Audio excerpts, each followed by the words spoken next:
और मेरे प्यारे बच्चों, कैसे हो? अब आप लोग कहोगे कि सर इस लॉकडाउन में पूछ रहे हो कैसे हो? सर हाउस अरेस्ट है। तो भाई साहब क्या कर सकते हो मुझे ये बताओ। घर में रहो, सेफ रहो। कोरोना के नाम के पीछे ही लिखा है रोना, रुला रहा है सबको, मुझे भी, आपको, सबको रुला रहा है और ये नहीं पता कब तक रुलाएगा। इसीलिए घर में रहो। अच्छा, इसको तो हम ये भी नहीं कह सकते भाई आजा तुझे देख लें। इसको तो ये कह सकते हैं दूर रह, जितना दूर रह सकता है दूर रह। इसलिए प्यारे बच्चों, सेफ रहो और आराम से रहो और ज़्यादा बाहर निकलने की कोशिश मत करो। चलो, ये रही कोरोना की बात।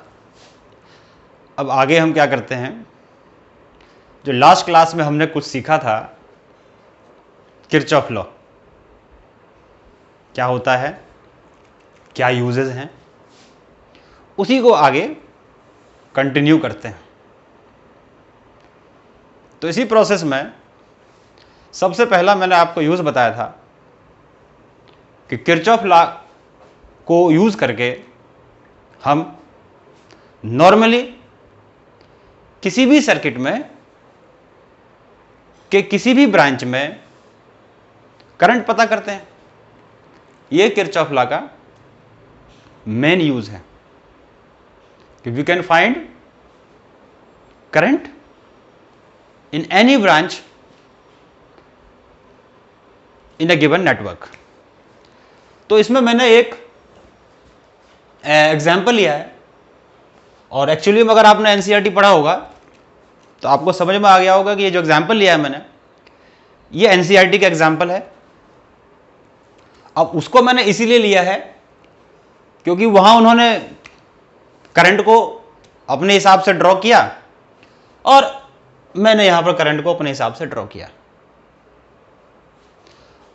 आप दोनों को कंपेयर करेंगे तो लास्ट में जो हमारा रिजल्ट होगा उसमें क्या होगा कि जो रिजल्ट उसमें लिखा है कि एबी ब्रांच में कितना करंट है, इसमें कितना करंट है, एसी में कितना करंट है, एडी में कितना करंट है, बिल्कुल डिट्टो हमारा भी आएगा। लेकिन हमारा डिस्ट्रीब्यूशन एनसीईआरटी के डिस्ट्रीब्यूशन से बिल्कुल अलग है। तो इसका मतलब यह हो गया कि करंट को हम अपने अकॉर्डिंग भी डिस्ट्रीब्यूट कर सकते हैं। किसका यूज करके? किरचॉफ्स का फर्स्ट लॉ का यूज करके, that is junction law. Okay, तो ये देखिए मैंने ये एक एग्जाम्पल लिया है और इस एग्जाम्पल को लेकर के हम ये समझ रहे हैं कि कैसे हम इक्वेशंस बनाएं और कैसे उनको सॉल्व करें। तो सबसे पहले देखिए यहां पर हमने सबसे क्या मैंने आपको एक चीज और बताया था कि जब हम करंट को डिस्ट्रीब्यूट करते हैं तो करंट का स्टार्ट हम कहीं से भी कर सकते हैं, from any junction, from any battery, from any point of the loop. लेकिन नॉर्मली आप एक चीज याद रखिए कि हमें यह देखना है सबसे पहले कि जो हमें सर्किट दिया हुआ है उसमें कितनी बैटरीज लगी हैं, कितने सेल्स लगे हैं, और फिर उसमें देखिए कि ऐसा कौन सा सेल है जिसका ईएमएफ सबसे ज्यादा है। वहां से करंट को ड्रॉ कर लीजिए, वहां से करंट को स्टार्ट करिए। वैसे कहीं से भी कर सकते हैं, लेकिन एक चीज अपने दिमाग में डाल लो कि मुझे यहां से स्टार्ट करना है। और कहां से करना है? The cell which have largest EMF. तो मैंने क्या करा, यहां से ये 10 वोल्ट की बैटरी है और एक 5 वोल्ट की बैटरी है, तो मैंने 10 वोल्ट की बैटरी से करंट को ड्रॉ किया है। करंट कहां से निकलता है? From the positive terminal of the battery और सेल। जब तक, एक और चीज ध्यान रखना है कि जब तक हम करंट को ड्रॉ करेंगे दूसरे सेल को हमें दिमाग में नहीं रखना, उसको भूल जाइए। तो ये 10 वोल्ट की बैटरी है, मैंने इसके पॉजिटिव टर्मिनल से एक्स करंट ड्रॉ किया, ए जंक्शन पे आया। अब ये एक्स दो हिस्सों में बढ़ जाएगा, the x will divide in two parts, because यहां से ये दो पार्ट्स में बाइफरकेट हो रहा है, ए बी और ए डी। तो let us suppose, let us consider कि ए बी में हमने वाई करंट डाल दिया, तो आया कितना था एक्स, इसमें कितना गया वाई, आया एक्स गया वाई, तो तीसरे रास्ते पे क्या बचा, एक्स माइनस वाई, जितना आया और उसमें से जो माइनस कर जो गया वो हमने माइनस कर दिया, तो जो बचा वो एक्स माइनस वाई है, वो इसमें आएगा। तो ए से लेके डी तक एक्स माइनस वाई ही होगा। अब इसको, अभी इस रास्ते को छोड़िए, वाई को पकड़ते हैं। वाई कहां पर गया, बी पे, फिर ये बी पे डिवाइड होगा। तो मैंने क्या करा, इसको फिर दो पार्ट्स में डिवाइड कर दिए, इधर मैंने कर दिया जेड और इधर मैंने कर दिया फिर वाई माइनस जेड। ध्यान रखेंगे मैंने क्या बताया कि जब तक हम करंट को ड्रॉ कर रहे हैं, इस वाली बैटरी को भूल जाइए कि यहां से भी कोई करंट आ रहा होगा, क्योंकि एक ब्रांच में सिर्फ एक ही डायरेक्शन में करंट हो सकता है। तो अगर मैंने करंट ऐसे दिखा दिया तो पूरे में ऐसे ही दिखाना है, वाई माइनस जेड। तो यहां से क्या आया, पूरे ब्रांच पे एक ही रास्ता है, तो डी तक सेम करंट होगा वाई माइनस जेड।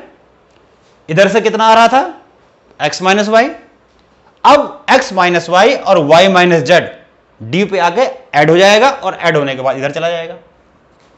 तो क्या हो गया ऐड होके, x minus y plus y minus z आ रहा है, ऐड हो गया। तो ऐड, इन दोनों को जब ऐड करेंगे तो वाई से वाई कैंसिल हो जाएगा और बच जाएगा हमारा एक्स माइनस जेड। तो सी पॉइंट तक यहां से क्या आ रहा है, एक्स माइनस जेड, ऊपर से क्या आ रहा था, जेड। तो ये दोनों आ रहा है और आने के बाद दोनों ऐड हो जाएगा और इधर चला जाएगा। तो इन दोनों को अगर ऐड करेंगे तो जेड से जेड कैंसिल हो गया, एक्स बच गया। ये हमारा कंफर्म हो गया कि अब हमने करंट का डिस्ट्रीब्यूशन सही किया। कैसे, क्योंकि जितना गया उतना ही वापस आया। तो इस तरीके से हम क्या कर सकते हैं, करंट को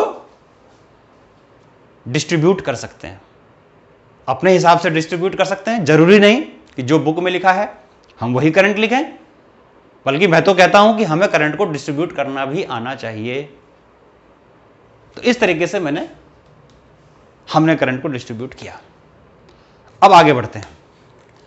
अब आगे देखिए, अगर हम इस क्वेश्चन को एनालाइज करें तो एनालाइज करने के बाद we found that there are 3 variables x y and z. अब इन वेरिएबल्स को सॉल्व करने के लिए we need 3 equations, 3 variable 3 equations. और 3 इक्वेशंस अगर हमें बनानी है तो we need 3 loops. Loop law अगर यूज करेंगे तो कितने लूप चाहिए, 3 लूप चाहिए। We need 3 loops. तो इस सर्किट में अगर हम देखें तो कितने सारे लूप्स बनते हैं, उनमें से कोई भी 3 ले लेंगे, जैसे ये 1 लूप, ये 2 लूप, ये 3rd लूप, 4,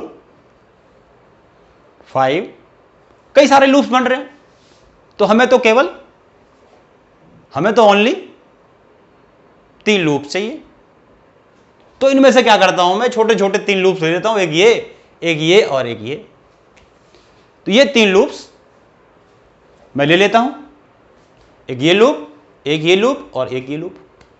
और इन लूप्स को यूज करके इक्वेशंस बनाते हैं by using Kirchhoff's law, loop law, और फिर उसको सॉल्व करेंगे और एक्स वाई जेड की वैल्यू निकालेंगे।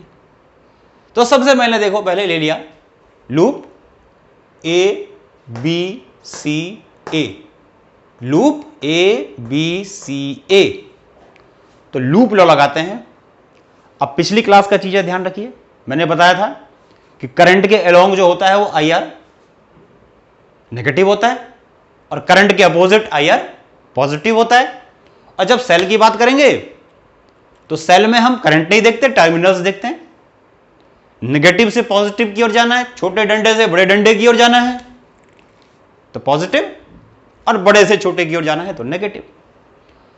तो if we see the loop A B C D, तो रेसिस्टर कितने हैं, 1 2 3। तो इन तीनों जगह पोटेंशियल ड्रॉप होगा। यहां का पोटेंशियल ड्रॉप क्या होगा, this into this, current into resistance, यहां पर भी दिस इंटू दिस, यहां पर दिस इंटू दिस। ये तीन पोटेंशियल ड्रॉप्स होंगे रेसिस्टर पे, इनका साइन करंट के साइन पे डिपेंड, डायरेक्शन पे डिपेंड करेगा। तो जैसे मैंने ये सीक्वेंस लिया ए बी सी ए, तो ए से बी के अलोंग गए तो करंट के अलोंग गए, डिक्रीजिंग पोटेंशियल है नेगेटिव। बी से सी के अलोंग गए तो करंट के अलोंग गए, डिक्रीजिंग पोटेंशियल है तो नेगेटिव। इसके इधर गए तो करंट के अलोंग गए तो यहां भी पोटेंशियल डिफरेंस नेगेटिव। तो ये देखिए तीनों पोटेंशियल डिफरेंस क्या लिया, y into 4, z into 2, 1 into x। ये तीनों पोटेंशियल ड्रॉप करंट के अलोंग हो रहा है if we moving in this way. तो सारे पोटेंशियल ड्रॉप्स नेगेटिव लिए। अब आते हैं सेल पे। एक सेल भी है इसमें 10 वोल्ट का, तो 10 वोल्ट का जो सेल होगा उसका पोटेंशियल डिफरेंस पॉजिटिव होगा या नेगेटिव होगा, वो टर्मिनल पर डिपेंड करता है। तो जैसे अगर हम सी से ए की ओर जाते हैं तो इसका मतलब जब हम सेल को क्रॉस करेंगे तो क्या होगा, हम नेगेटिव टर्मिनल से पॉजिटिव टर्मिनल की ओर जाएंगे ऐसे।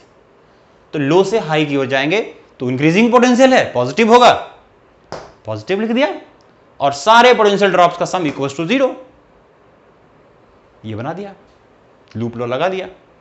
अब क्या करना है, अब इस इक्वेशन को सिंप्लीफाई कर देते हैं।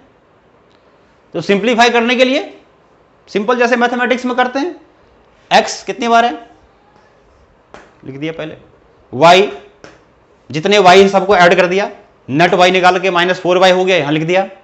ऐसे z -2z ये लिख दिया, 10 को धर ले गया -10 हो गया, माइनस से पूरी इक्वेशंस को मल्टीप्लाई कर दिया तो ये इक्वेशन आ गई। Let this is equation first.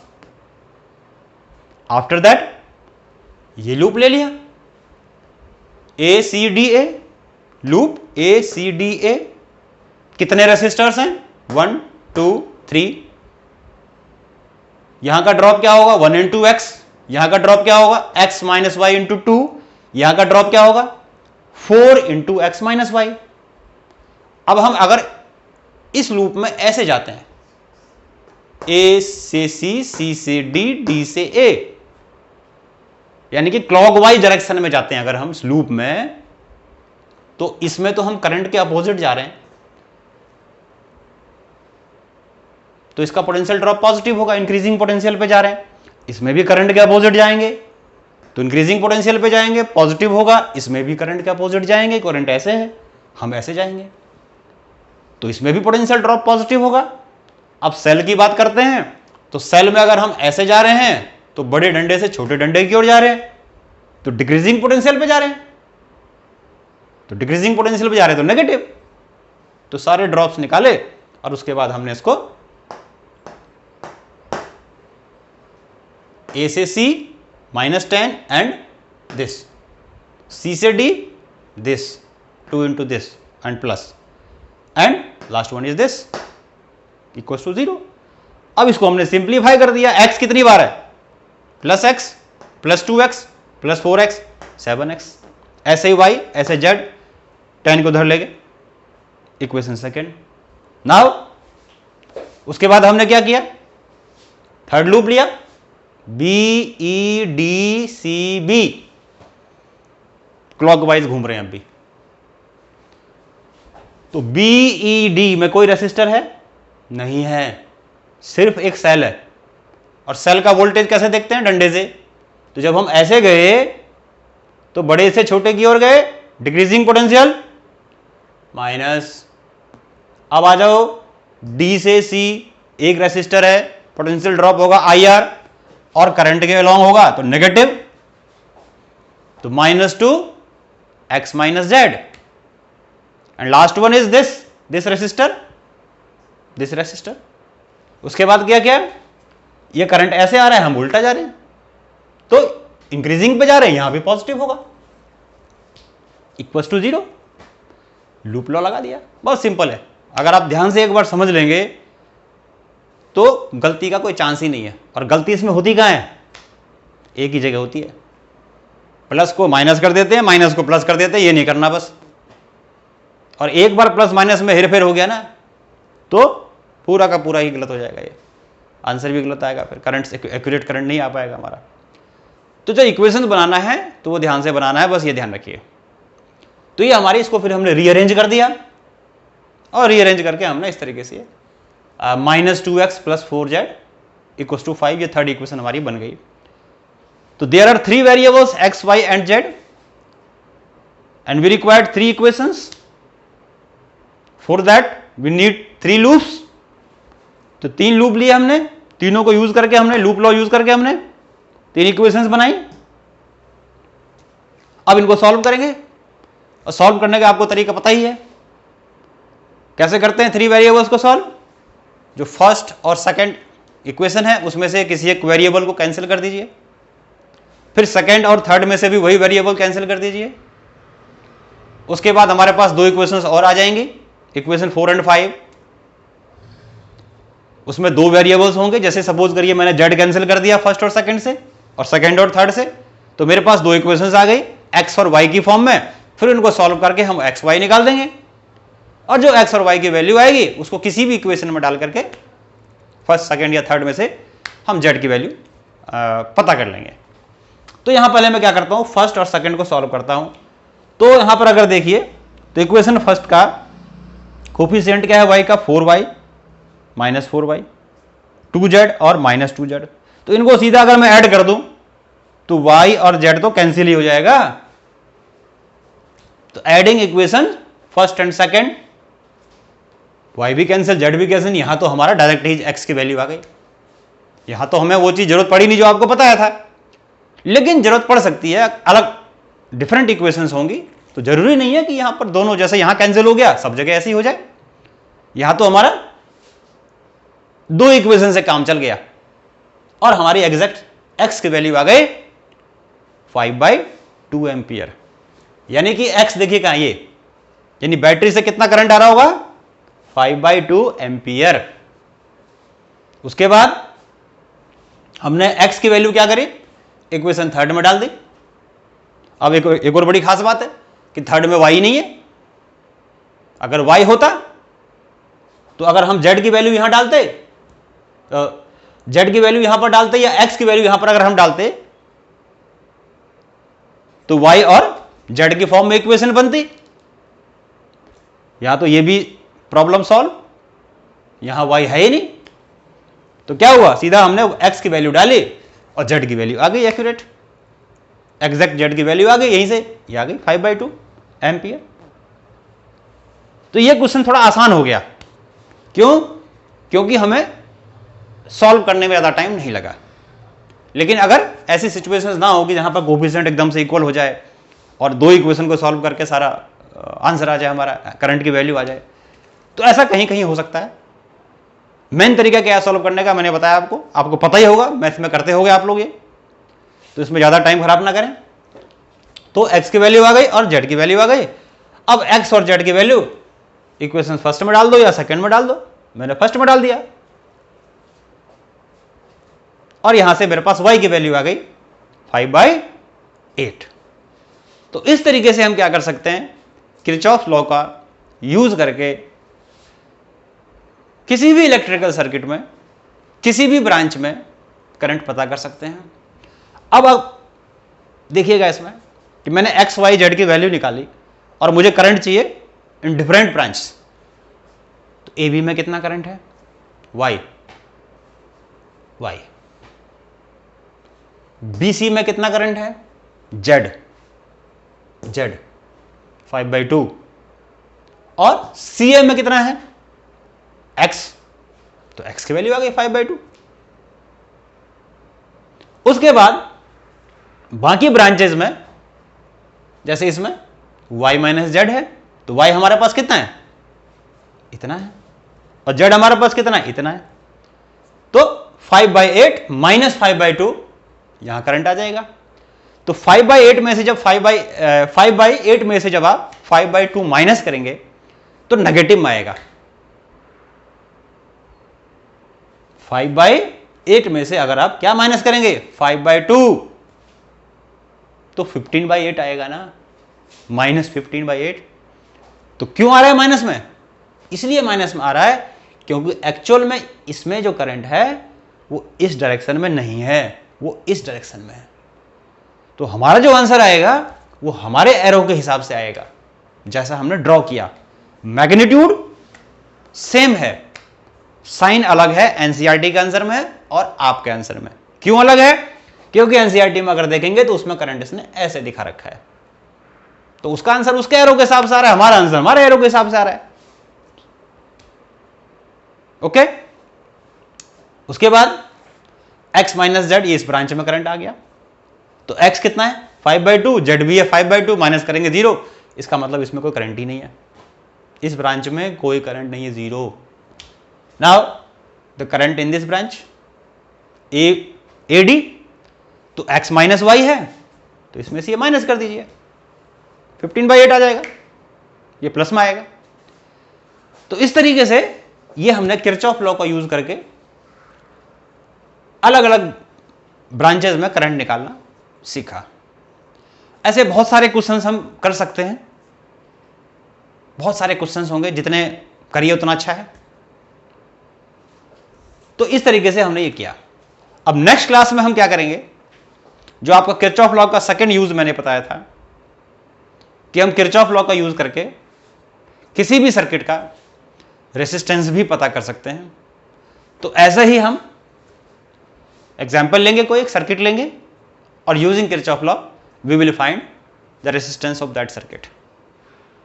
तो आज के लेक्चर में हम लोग इतना ही रखते हैं। अपना ख्याल रखिए आप लोग, और इस वीडियो को लाइक करिए, सब्सक्राइब करिए, अच्छा लगा तो शेयर भी करिए। थैंक यू बच्चों।